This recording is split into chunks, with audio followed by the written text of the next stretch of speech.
You know, as a public servant, huwag na yung servant kasi that's a cliche that is often used.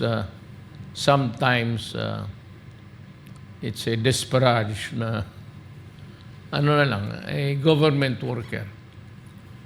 I was there to serve the people.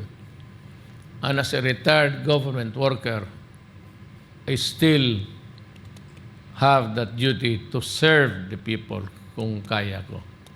And kung ano lang yung residual na para sa aming mga civilian na naging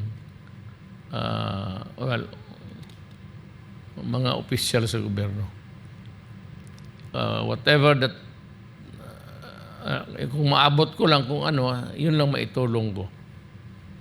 But I think this one is where I can makadiretso ako sa tao at sasabihin ko the issues prevailing now, and